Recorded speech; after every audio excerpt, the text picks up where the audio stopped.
വെള്ളാപ്പള്ളി നടേശൻ എന്ന് പറഞ്ഞ ഒരു പേഴ്സണാലിറ്റി ഇന്ത്യയിൽ അയക്ക് തുല്യനായാലും മഹാനല്ല, ചെറുമഹാനല്ല, മഹാനുഭാവനാണ്. കാരണം അദ്ദേഹത്തിന്റെ നേട്ടത്തിന് വേണ്ടി അദ്ദേഹം എന്ത് ചെയ്യും? ഒരാളെ കൊല്ലണമെന്നില്ല, മുതലാളി എന്നാ വിളിക്കുന്നത് SP വെള്ളാപ്പള്ളി. മുതലാളി അങ്ങനെയല്ലോ കൊല്ലു എന്നൊക്കെ രീതിയിലൊക്കെ സംസാരിച്ചു. അപ്പൊ അവള് പറഞ്ഞ് എന്റെ ഭർത്താവിന് എന്ത് സംഭവിച്ചാലും നോക്കാനൊക്കെ അറിയാം, സാറിന്റെ കാര്യം നോക്കണം. 2026 കേരളത്തിൽ ആരാണ് അധികാരത്തിൽ വരാൻ സാധ്യത? യാതൊരു സംശയം അധികാരത്തിൽ വന്നാൽ VD സതീശൻ മുഖ്യമന്ത്രിയാണ്. ഈ കോളനികളിൽ ആളുകളെ കൊണ്ട് താമസിപ്പിച്ച് അവന്റെ ബുദ്ധി എന്നേക്കുമായി നശിച്ചു പോകണം. ഇത് കമ്മ്യൂണിസ്റ്റുകാരുടെ വലിയ ബുദ്ധിയാണ്. കഴിഞ്ഞു വന്ന ലോക്സഭാ തെരഞ്ഞെടുപ്പിൽ 40,000-ൽ പരം വോട്ടുകൾ വാങ്ങിയ ഒരു സ്ഥാനാർത്ഥി സജീവമായി അവിടെ നിൽക്കുകയാണ്. പേര് ശോഭാ സുരേന്ദ്രൻ. ഈഴവ കമ്മ്യൂണിറ്റിയാണ്, പക്ഷെ സീറ്റ് വിട്ടു കൊടുക്കാൻ തയ്യാറല്ല. ഞാൻ തിരിച്ചു പോയിക്കട്ടെ. 29,500 വോട്ട് പിടിച്ച ഏറ്റുമാനൂർ മണ്ഡലത്തിലാണ് നമ്മൾ ഇരിക്കുന്നത്. എന്നാൽ ഇവൻ ധൈര്യം ഉണ്ടെങ്കിൽ ഏറ്റുമാനൂർ മണ്ഡലത്തിൽ മത്സരിപ്പിക്കട്ടെ. ഇവൻ വാസവനായിട്ട് ഒത്തുകളിയല്ലേ. പൊൻകുടത്തിൽ താമര വിരിക്കാൻ ഹെലികോപ്റ്ററിൽ കയറി നടന്ന് പൊൻകുടം പൊട്ടി താമര വാടിയപ്പം എന്നെ കള്ളക്കേസിലെടുത്താൽ ഞാൻ ചോദിച്ചു, വാസവൻ ചേട്ടൻ എന്നോട് ചെയ്ത് എനിക്കൊന്നും അറിയത്തില്ല, അത് AKG സെക്രട്ടറി എന്നാണ്. ഈ കഴിഞ്ഞ ദിവസം BDJS-ന്റെ ഒരു സ്റ്റേറ്റ്മെന്റ് ശ്രദ്ധയിൽപ്പെട്ടു. കായംകുളത്ത് സീറ്റ് വിട്ടു നൽകില്ല BJPക്ക്. 12,000 വോട്ട് മാത്രം ഉണ്ടായിരുന്ന ഒരു നിയമസഭാ തെരഞ്ഞെടുപ്പ് കഴിഞ്ഞു വന്ന ലോക്സഭാ തെരഞ്ഞെടുപ്പിൽ 40,000-ൽ പരം വോട്ടുകൾ വാങ്ങിയ ഒരു സ്ഥാനാർത്ഥി സജീവമായി അവിടെ നിൽക്കുകയാണ്. പേര് ശോഭാ സുരേന്ദ്രൻ. ഈഴവ കമ്മ്യൂണിറ്റിയാണ്, പക്ഷെ സീറ്റ് വിട്ടു കൊടുക്കാൻ തയ്യാറല്ല. ഞാൻ തിരിച്ചു പോയിക്കട്ടെ. 29,500 വോട്ട് പിടിച്ച ഏറ്റുമാനൂർ മണ്ഡലത്തിലാണ് നമ്മൾ ഇരിക്കുന്നത്. എന്നാൽ ഇവൻ ധൈര്യം ഉണ്ടെങ്കിൽ ഏറ്റുമാനൂർ മണ്ഡലത്തിൽ മത്സരിപ്പിക്കട്ടെ. ഇവൻ വാസവനായിട്ട് ഒത്തുകളിയല്ലേ. VM വാസവൻ എന്ന് പറഞ്ഞാൽ ഇവിടുത്തെ ഏറ്റവും വലിയ പിണറായി കഴിഞ്ഞ അടുത്ത പിരിവുകാരനാണ്. ഇത് പഠിച്ചോ? ഞാൻ പറഞ്ഞതിനകത്ത് എന്തെങ്കിലും വ്യത്യാസം ഉണ്ടെങ്കിൽ ഇവിടുത്തെ എക്സൈസ് പിരിവ് മുഴുവൻ നടത്തുന്ന ഇങ്ങനെയാണ്. എനിക്കറിയാം, എൻ്റെ പല സുഹൃത്തുക്കൾ എന്നോട് പറഞ്ഞിട്ടുള്ളതാണ്. ഞാൻ ആക്ഷേപം പറഞ്ഞതല്ല, അത് പറഞ്ഞതല്ല കേട്ടോ. അങ്ങനെ അദ്ദേഹത്തെ എനിക്ക് ബഹുമാനക്കുറവ്, എൻ്റെ വലിയ സ്നേഹിതനാണ്, ഞാനോട് വലിയ അടുപ്പമുള്ള ആളാണ്. അയാൾ 165 170 വോട്ടിന് കോട്ടയത്ത് നോക്കുമ്പോൾ അയക്ക് വേണ്ടി നിന്ന് ഒരേ ഒരാൾ ഞാൻ മാത്രം. പക്ഷെ അയാളോട് ജില്ലാ സെക്രട്ടറി ആയിരുന്നു, എന്നെ പിടിച്ച ആൾ അകത്താക്കി. പൊൻകുടത്തിൽ താമര വിരിക്കാൻ ഹെലികോപ്റ്ററിൽ കയറി നടന്ന് പൊൻകുടം പൊട്ടി താമര വാടിയപ്പം എന്നെ കള്ളക്കേസിലെടുത്താൽ ഞാൻ ചോദിച്ചു, വാസവൻ ചേട്ടൻ എന്നോട് ചെയ്ത് എനിക്കൊന്നും അറിയത്തില്ല, അത് AKG സെക്രട്ടറി എന്നാണ് എന്നോട് പറഞ്ഞത്. എൻ്റെ മുഖത്ത് നോക്കി പറഞ്ഞു VN വാസവൻ. ഇങ്ങനെയുള്ളവരൊക്കെ വന്ന് ഞാൻ വെള്ളാപ്പള്ളി നടേശനും BDJS-നും തല്ലുണ്ടെങ്കിൽ ഈ ഏറ്റുമാനൂർ സ്ഥാനാർത്ഥി മത്സരിപ്പിച്ച് ജയിക്കട്ടെ എന്നൊന്നും വെല്ലുവിളിക്കുന്നത് പറ്റില്ലല്ലോ. ജയിക്കത്തില്ലല്ലോ. ഞാൻ പറഞ്ഞല്ലോ, SNDPയും BDJS-ഉം ഒന്നാണ് ഉമ്മാര് പറയുന്നത്. ഒരു പൊളിറ്റിക്കൽ പാർട്ടിയുടെ വർക്ക് എന്താണ്? ഇവന്റെ ഐഡിയോളജി എന്നാ? ഇവന്റെ പാർട്ടിയുടെ ഫിലോസഫി എന്നാ? ഇവന്റെ പാർട്ടിക്ക് എന്നാ ഉള്ളത്? രണ്ടാം ഭൂപരിഷ്കരണ നിയമം നടപ്പിലാക്കണമെന്ന് പറഞ്ഞ് നടന്ന ആള് ഞാൻ KM സന്തോഷ് കുമാറാണ്. നമ്മൾ കൊയ്യും വയലെല്ലാം നമ്മുടേതാകും പൈങ്കിളിയെ എന്ന് കേരളത്തിലെ ഈഴവനെ കൊണ്ടും പൊലയനെ കൊണ്ടും പറയനെ കൊണ്ടും നായാടിയെ കൊണ്ടും മുദ്രാവാക്യം ലഭിച്ചത് കമ്മ്യൂണിസ്റ്റുകാരനാണ്. ആണോ? നമ്മൾ കൊയ്യും വയലിൽ ഇതെല്ലാം കിട്ടുമെന്ന് ഓർത്ത് പാവ വോട്ട് കൂത്തിയാണല്ലോ അവിടെ സർക്കാർ അധികാരത്തിൽ വരുന്നത്. അവർ നടപ്പിലാക്കിയതാണല്ലോ ഭൂപരിഷ്കരണ നിയമം. ആണോ? ആ ഭൂപരിഷ്കരണ നടപ്പിലാക്കിയപ്പോൾ ഇവന്മാർക്ക് എന്ത് കിട്ടി? ഈ പൈങ്കിളികൾക്ക് എന്നാ കിട്ടി? പൈങ്കിളിക്ക് കിട്ടിയത് ലക്ഷം വീട് കോളനി കിട്ടി. ലക്ഷം വീട് കോളനി, രാജീവ് ഗാന്ധി കോളനി, ഭൂരത കോളനി, അംബേദ്കർ കോളനി, ഇങ്ങനെ കുറെ കോളനിക്കകത്ത് 4 സെന്റ് കൊടുത്തു. കോളനിയില്ല, നഗർ. ഇതിലാട്ടെ ഇവന്മാര് ചെയ്തത് എന്താണ്? ഇത് ഞാൻ തുറന്നു ചോദിച്ചിട്ടുണ്ട് കേരളത്തിൽ. ഇത് കേരളത്തിൽ തുറന്നു ചോദിച്ച ഏക വ്യക്തി ഞാനാണ്. അതുകൊണ്ട് BDJS-നെ പോലൊരു പാർട്ടി അധികാരത്തിൽ വന്നാൽ ഞങ്ങൾ ഉണ്ടാക്കും രണ്ടാം ഭൂപരിഷ്കരണ നിയമം. ഇവിടെ തോട്ടം ഭൂപരിഷ്കരണ നിയമത്തിന്റെ പരിധിയിൽ നിന്ന് ഒഴിവാക്കി. ഇന്ന് കുപ്പക്കയം, കൊയിനാട്, വെള്ളാനി, കൂട്ടിക്കൽ, നിങ്ങൾ അങ്ങോട്ട് പോകും മുഴുവൻ എസ്റ്റേറ്റുകളാണ്. ആ എസ്റ്റേറ്റുകളൊക്കെ 2,000 ഏക്കറിന്റെ കരടയ്ക്കുന്നെങ്കിൽ 4,000 ഏക്കർ അവൻ്റെ കയ്യിലുണ്ട്. ഈ ലയങ്ങളിൽ ഞാൻ പോയി യാത്ര ചെയ്തിട്ടുണ്ട്. ഞാൻ മുണ്ടക്കൈ യൂണിയൻ്റെ അഡ്മിനിസ്ട്രേറ്റർ ആയിരുന്നപ്പോൾ ലയങ്ങളിലൂടെ പോയിട്ടുണ്ട്. വെള്ളാനി, കൊയിനാട്, കുപ്പക്കയത്തൊക്കെ ലയങ്ങളിൽ പോയി കണ്ടു. ഒറ്റ മുറിയിൽ അപ്പനും അമ്മയും വല്യപ്പനും വല്യമ്മയും മക്കളും കൊച്ചുമക്കളും ഒന്നിച്ച് കിടന്നുറങ്ങുന്നത് ഞാൻ കണ്ടിട്ടുണ്ട്. ഒരു കക്കൂസിന് വാതിൽ പോലും ഇല്ലാതെ പാവപ്പെട്ടവൻ ജീവിക്കുന്നത് ഞാൻ കണ്ടിട്ടുണ്ട്. ഞാൻ പ്രതികരിച്ചത് അന്ന് പത്രസമ്മേളനം വിളിച്ചതിനെതിരായിട്ട്. UTUC ഉണ്ട്, INTUC ഉണ്ട്, CITU ഉണ്ട്, സർവ്വ UC ഉണ്ട്. ഇവനൊന്നും തൊഴിലാളിക്ക് വേണ്ടി സംസാരിക്കുന്നില്ല. ഞാൻ ആദ്യം പ്രതികരിക്കുന്നത് മുണ്ടക്കൈ യൂണിയൻ അഡ്മിനിസ്ട്രേറ്ററിൽ. കാരണം അവിടെ താമസിക്കുന്നതിൽ ഏതെങ്കിലും ലക്ഷം വീട് കോളനി നായരുണ്ടോ? ഏതെങ്കിലും ലക്ഷം വീട് കോളനി കൊള്ളാവുന്ന ക്രിസ്ത്യാനിയുണ്ടോ? ഏതെങ്കിലും ലക്ഷം വീട് കോളനി നമ്പൂതിരി ഉണ്ടോ? ഉള്ളതാരാ? ഈഴവനും പുലയനും പറയനും ആശാരിയും മൂശാരിയും അല്ലാതെ ആരാ ഉള്ളത്? അപ്പം ഇതിന്റെ ദീർഘവീക്ഷണം എന്താണെന്നറിയോ? ഈ കോളനികളിൽ ആളുകളെ കൊണ്ട് താമസിപ്പിച്ച് അവന്റെ ബുദ്ധി എന്നേക്കുമായി നശിച്ചു പോകണം. ഇത് കമ്മ്യൂണിസ്റ്റുകാരുടെ വലിയ ബുദ്ധിയാണ്. ഏതെങ്കിലും ഒരു ലക്ഷം പിടി കോളനിയിൽ ഒരു MA-കാരനുള്ളതായിട്ട് കണ്ടിട്ടുണ്ടോ? ഒരു സർക്കാർ ഉദ്യോഗസ്ഥന് ഇത്രയും നാളായല്ലോ സ്വതന്ത്ര കേരളത്തിൽ, ഭാരതത്തിൽ, ഒരു MA-കാരനെ ഒരു സർക്കാർ ഉദ്യോഗസ്ഥനെ നിങ്ങൾ ഒരു കോളനിയിൽ എനിക്ക് കാണിച്ചു തരാം. ഏറ്റവും കൂടുതൽ ക്രൈംസ് റിപ്പോർട്ട് ചെയ്യപ്പെടുന്നതെന്ന് അറിയോ? ഏറ്റവും കൂടുതൽ കുറ്റകൃത്യങ്ങൾ. പറ സാറേ, താങ്കൾ പരീക്ഷണം നടത്തൂ, താങ്കൾ പഠിക്കൂ.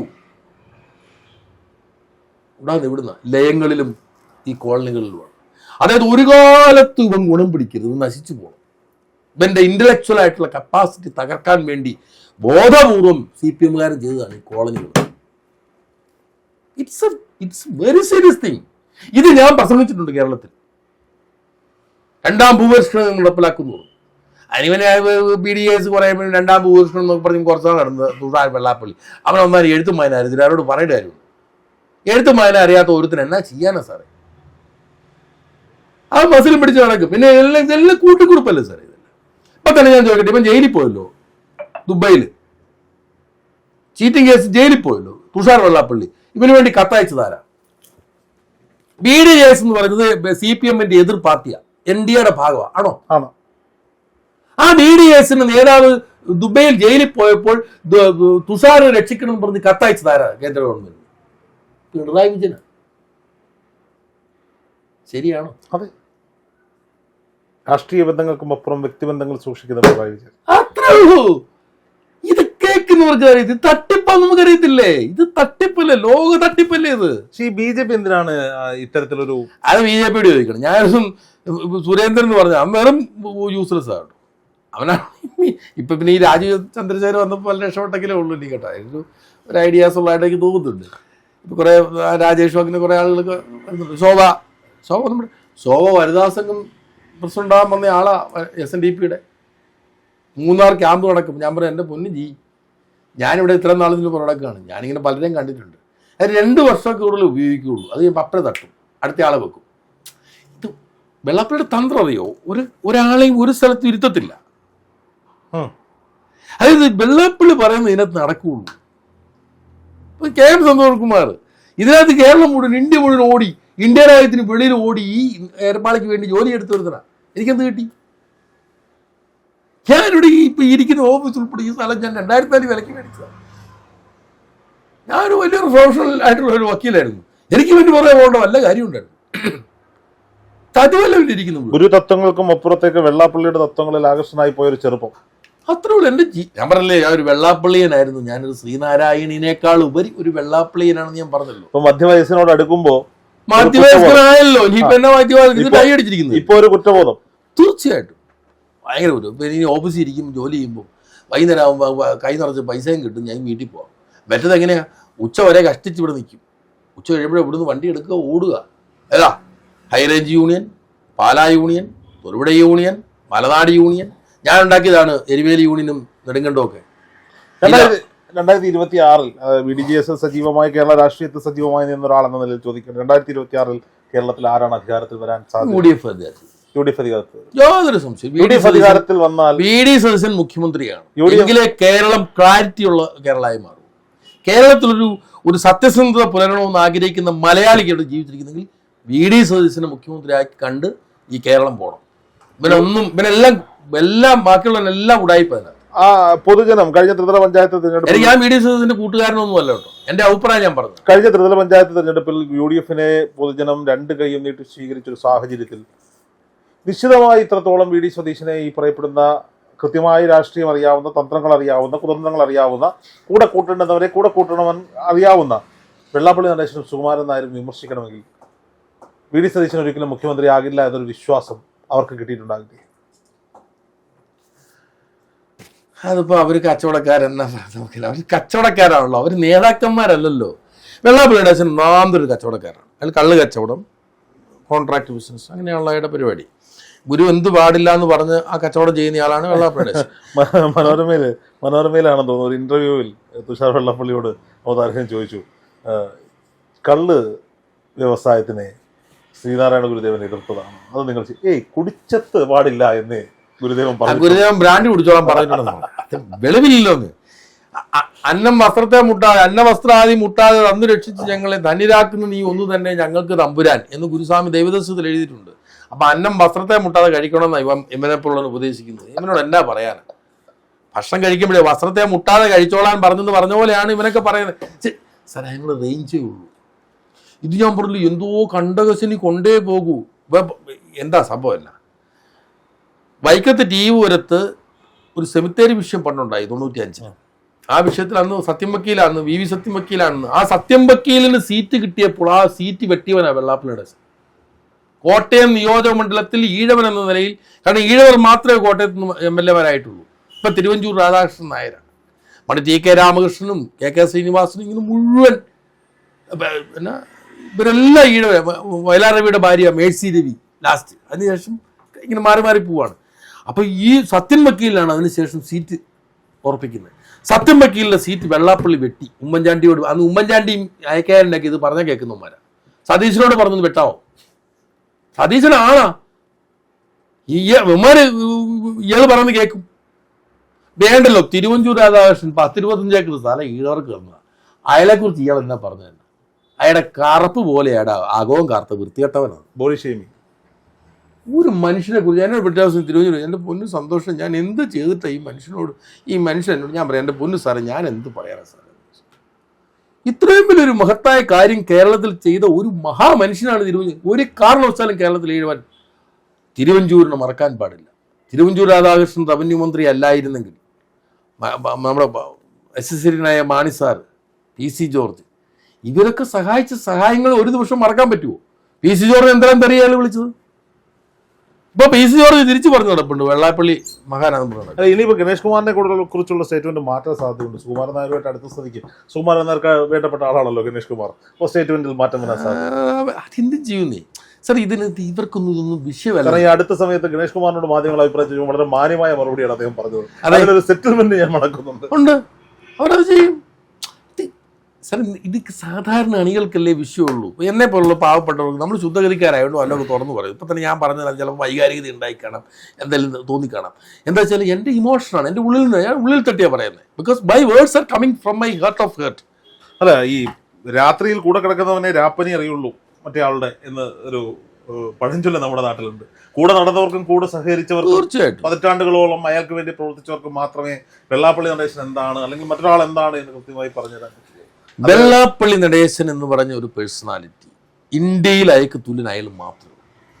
ഇന്ത്യ രാജ്യത്ത്, ഒരുപക്ഷെ ലോകത്ത് അത്ര വലിയ മഹത്തന മഹാനല്ല, ചെറുമഹാനല്ല, മഹാനുഭാവനാണ്. കാരണം അദ്ദേഹത്തിന്റെ നേട്ടത്തിന് വേണ്ടി അദ്ദേഹം എന്തും ചെയ്യും. ഒരാളെ കൊല്ലണമെങ്കിലും അയാൾ കൊന്നുകളയും. അയാൾക്ക് യാതൊരു മടിയില്ല അതിനകത്ത്. അപ്പം എന്നോട് ദിവസം ഒരു SP പറഞ്ഞിട്ടൂടെ, ഇവിടെ ഒരു വാട്ടമാണ്. അപ്പം ഞാൻ ആ SP കേസ് നടത്തിയിട്ടുള്ളൂ. അപ്പോൾ SP എന്നോട് പറഞ്ഞു, പേര് ഞാൻ പറയത്തില്ല, SP എന്നോട് പറഞ്ഞു. അപ്പോൾ ആദ്യം എൻ്റെ വൈഫിനോട് വക്കീലത് എന്ത് ചെയ്യാന്ന്, വക്കീൽ സാറിനോട് പറയണം സ്കൂട്ടറിലൊന്നും നടന്നേക്കരുത്. മുതലാളി എന്നാണ് വിളിക്കുന്നത് SP വെള്ളാപ്പള്ളി. മുതലാളി അങ്ങനെയല്ലോ കൊല്ലൂന്നൊക്കെ രീതിയിലൊക്കെ സംസാരിച്ചു. അപ്പം അവൾ പറഞ്ഞ് എൻ്റെ ഭർത്താവിന് എന്ത് സംഭവിച്ചാലും നോക്കാനൊക്കെ അറിയാം, സാറിൻ്റെ കാര്യം നോക്കണം. സാറിൻ്റെ കേസ് നടത്തി അയാളെ കേസ് ഞാൻ അയാളെ ജയിപ്പിച്ച് വിട്ടയാളാണ്. അയാളുടെ കേസ് നടത്തി അയാളെ ജയിപ്പിച്ച ആളാണ്. അതിൻ്റെ അയാളൊരു ഇവിടെ വന്നിട്ടുണ്ട്, എന്നോട് നേരിട്ട് പറഞ്ഞു, ഇന്നലെ ഞാൻ മുതലാളിയെ കണ്ടു, മുതലാളിക്ക് ഭയങ്കര സങ്കടം, സന്തോഷ് വക്കീലിനെ കളയണ്ടായിരുന്നു. കളയും എടുക്കുകയും കളയും കൊടുക്കുകയാണല്ലോ ഇയാളുടെ പരിപാടി. ഒരുത്തന്നെ ഇപ്പം നിങ്ങൾക്ക് കഴിവുണ്ടെങ്കിൽ നിങ്ങൾ യൂസ് ആൻഡ് ത്രോ ആണ്. നിങ്ങളുടെ ഉപയോഗം കഴിയുമ്പോൾ നിങ്ങൾ തട്ടും, അടുത്തവനെ കൊണ്ടുവരും. കാരണം അടുത്തവൻ നോക്കി നിൽക്കുക. നിങ്ങൾക്ക് പറഞ്ഞ മനസ്സിലായി? ഈഴവന്റെ കുഴപ്പമാണല്ലോ. ഇപ്പം എൻ്റെ കൂടെ ഞാൻ ചോന്നുകൊണ്ടുണ്ടെന്ന് കുറേ അമ്മമാരുണ്ട്, ഇടത്തും പല നിർത്തിമാരുണ്ടല്ലോ. ഇപ്പം അവന്മാരെല്ലാം അകത്ത് നിർത്തിയിരിക്കുക. എന്തിനാണെന്നറിയോ? കാശ് കൊടുത്തു, സ്ഥാനം കൊടുത്തു, വണ്ടി കൊടുത്തു. അപ്പോൾ ബോർഡൊക്കെ വെച്ച് വണ്ടിയെല്ലാം കിടക്കുമ്പോൾ ഇവനങ്ങ് പൊങ്ങുമല്ലോ. മരം വെട്ടുകാരനും സ്വന്തമായിട്ടിരുന്നാലും ഒപ്പിടാൻ പറ്റാത്തവനാണ് ഇപ്പം നേതാക്കന്മാർ. ഞാൻ പറഞ്ഞ മനസ്സിലായി? ഒരു ഒപ്പ് പോലും ചായും ഷൂവും വരയ്ക്കുന്നവനാണ്. SNDP യോഗത്തിൽ ഇന്റലക്ച്വൽ ആയിട്ട് ഇരിക്കുന്ന ഒരാളുടെ പേര് പറയാം. SNDP യോഗത്തിന്റെ കൗൺസിൽ ഇരിക്കുന്ന ഒരുത്തന്റെ പേര്, ഇന്റലക്ച്വൽ ആണെന്ന് ഒരുത്തന്റെ പേര് പറയാം. അറിയില്ല, ഒറ്റയൊരുത്തനില്ല. സ്വന്തമായിട്ടൊരു എഴുത്തെഴുതാനോ സ്വന്തമായിട്ടൊരു കാര്യങ്ങൾ ചെയ്യാനോ ഒരു പാർട്ടിയിൽ ഒരുത്തന്റെ പേര് പറ, ഒരാളുടെ പേര് പറ. കുറെ കൂലിപ്രാസംഗികരും കൂലിക്കാരും അല്ല. ഇന്റലക്ച്വലായിട്ട് ചിന്തിക്കുന്ന ആരും വെള്ളാപ്പള്ളിയോടില്ല. ഇപ്പൊ യോഗം പ്രസിഡന്റ് എന്നും കൊണ്ട് ഒരാളിരിപ്പുണ്ട്, ഡോക്ടർ MN സോമൻ. ഡോക്ടറാന്നാ പറയുന്നത്. അയാൾ എന്താ പറയുക? ഇന്നലെ തന്നെ അവിടെ പത്രസമ്മേളനം നടത്തി. ആ ഉണ്ണാക്കൻ സൈഡിൽ ഇരിപ്പുണ്ട്. ഒരു വാക്ക് അയാൾ പറഞ്ഞു, യോഗം പ്രസിഡന്റ്.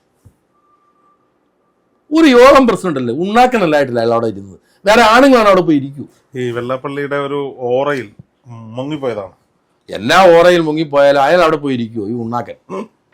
അയാൾക്ക് നാണമില്ലേ? അപ്പൊ ഞാൻ പറഞ്ഞു, ഇതുപോലെ വരി ഉടച്ചവന്മാരെ ഇതിനകത്തുള്ളൂ, വരിയുള്ളവന്മാരില്ല. അത് തന്നെയാണ് NSSനകത്ത് സംഭവിക്കുന്നത് എൻ്റെ വാദം. അതുകൊണ്ടാണല്ലോ ഇവരൊന്നിക്കുന്നത്. അല്ല, എന്തായാലും നമുക്കിനി ഒരു 3 മാസങ്ങൾ കൂടി മാത്രമേ ഉള്ളൂ ബാക്കി. VD സതീശൻ നയിക്കുന്ന ഈ ടീം UDF അധികാരത്തിലെത്തുമോ? അതിനകത്ത് കേരളത്തിലെ ജനങ്ങൾക്ക് ഒരു സംശയവും വേണ്ട.